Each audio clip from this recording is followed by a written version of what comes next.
बेवकूफ आदमी हो तुम। कहां चले गए थे तुम अचानक? एक जरूरी काम आ गया था, इसीलिए अपने घर चला गया था। गांव चला गया था मैं।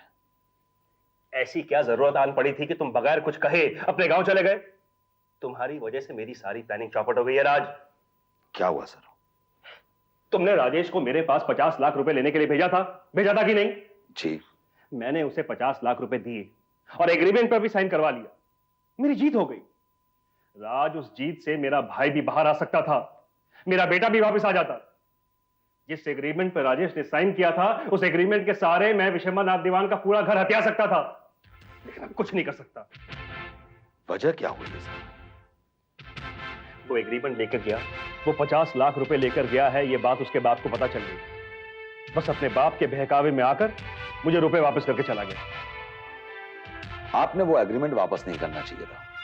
उस एग्रीमेंट को वापस करके आपने बहुत बड़ी गलती की है सर। क्या करता? उसके पास भी तो एग्रीमेंट की एक कॉपी थी, और फिर उस एग्रीमेंट में यह भी तो नहीं लिखा था कि अगर वो पैसे लौटा देगा तो मैं एग्रीमेंट वापस नहीं करूंगा। अगर राजेश वो एग्रीमेंट कोर्ट में जाके दिखा देता तो मेरी इज्जत पर दाग लग जाता। राज, लोग उंगलियां उठाते और कहते कि मैं चीटर हूं। इसलिए बेहतर यही था कि पैसे लेकर मैं एग्रीमेंट कैंसिल कर दूं। राज, हाथ में आई हुई बाजी हाथ से निकल गई। अब तो जो कुछ करना है तुम्हें ही करना होगा। के साहब, उस घर में लोगों में आपस में प्यार कूट कूट कर भरा है। जब मैंने उनके कान भरने शुरू किए तो उनके दिलों में फूट आने लगी। आज अगर मैं थोड़ी सी भी जल्दबाजी करने लगूंगा तो उन्हें मुझ पर शक हो जाएगा, वो मुझे घर से बाहर निकाल देंगे। इसलिए सर, अगर मैं जल्दबाजी ना ही करूं तो अच्छा है। मुझे अपनी रफ्तार से काम करने दीजिए। नहीं राज, मुझे क्विक रिजल्ट चाहिए। किसी भी कीमत पर मुझे मेरा बेटा वापस चाहिए। उसके लिए तुम्हें जो कुछ भी करना पड़े तुम करो। सर, लेकिन इतनी जल्दी ये सब कुछ होना नामुमकिन है। जिन लोगों की प्यार की मिसालें दुनिया वाले आपस में दिया करते थे, आज मेरी ही वजह से वो आपस में लड़ने लगे। इतना आसान नहीं था जितना कि आप समझ रहे हैं। ठीक है, अगर ये काम आसान नहीं है तो तुम इस काम को छोड़ दो। मैं इस काम के लिए किसी और को तलाश कर लूंगा, समझे? तलाश कर लीजिए। के साहब, मैं आपका गुलाम नहीं हूं, मजबूर हूं, इसीलिए आपका ये घटिया काम कर भी रहा हूं। ये काम नहीं करना तो बेशक मत करो। तुम्हें किसी ने कहा नहीं है कि तुम मेरे लिए काम करो।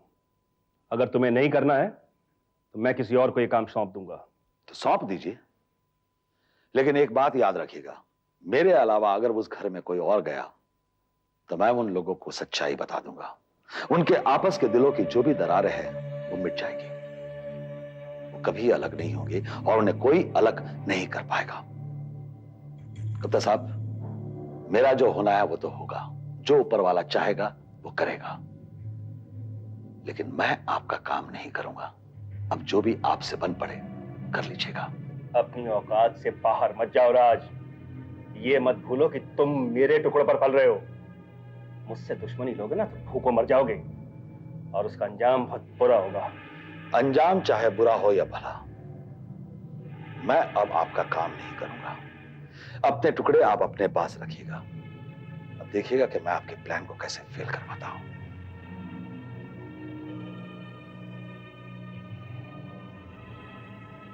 बेवकूफ, पैसा हर काम करवाता है। तू खुद चलकर मेरे पास आएगा। मैं जानता हूं तेरी मजबूरी तुझे मेरे पास वापस ले आएगी।